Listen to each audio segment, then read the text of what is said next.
This is Nikhil Jainwala's computational chemistry lab video. So we can use VSEPR theory to predict aspects of molecules such as formal charges, molecular geometry, bond angles, bond lengths, partial charges, and many other aspects. Molecular modeling is used also to predict the preferred lone pair placement in the geometrical shapes, as you can see on the right side over here. But basically, the purpose of this experiment was to utilize some type of molecular modeling software. We chose to use WebMO for this lab to generate the molecular orbital information that we were given to compare these values with molecules, molecular shape versus geometrical shape, and also like different molecules between different molecules themselves. So if we go ahead and take a look, on the left side we have the molecular shape here.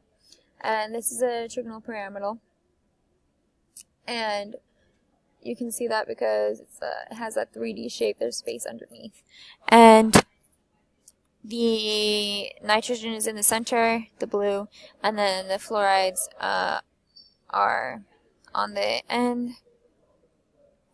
So nitrogen trifluoride, when you draw its Lewis structure, will have a lone pair at the top right here. However, in the molecular shape, that isn't accounted for. And you can see that by the exhibition of its bond angle. So if you take a look over here, you can see any of the three bond angles you pick is 109.471 degrees. So if we do this one, again, 109.47 degrees. So this is an equal distance between all three of the fluorines, and you can see that the lone pair isn't really, it's not accounted for as much on the molecular energy side. Now if we come over to the right side, we can see again this is the same molecule, nitrogen trifluoride, however, and it has the same shape as for the visible eye.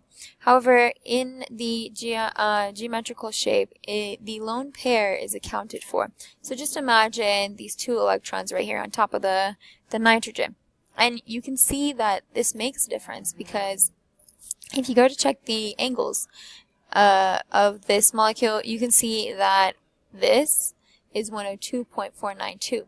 So if you compare that with the 109.47 you got on the left side, you can see that there is a minute difference of about 7 degrees, and makes a difference because it tells you that the repulsion that these three molecules face due to the lone pair's existence results in the angles, the bond angles, being smaller because they're pushed down more in this molecule. Now if we scroll up and see the values comparatively, then we can see that the SEF energy is very similar to each other, again just off by a hair due to the existence of the lone pair here.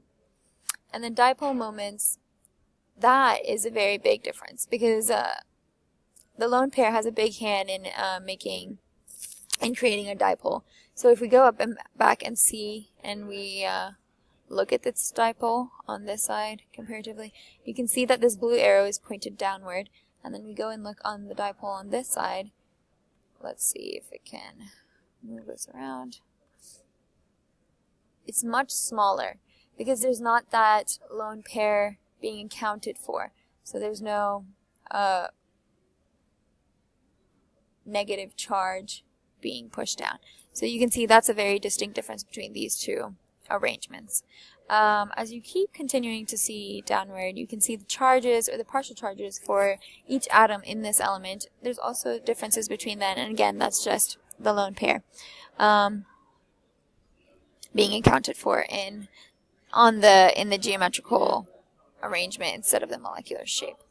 So it's important to remember these distinctions because as chemists we see that sometimes we have to deal with the molecular shapes of molecules and account for the dipole moments and stuff like that for only the molecular shape.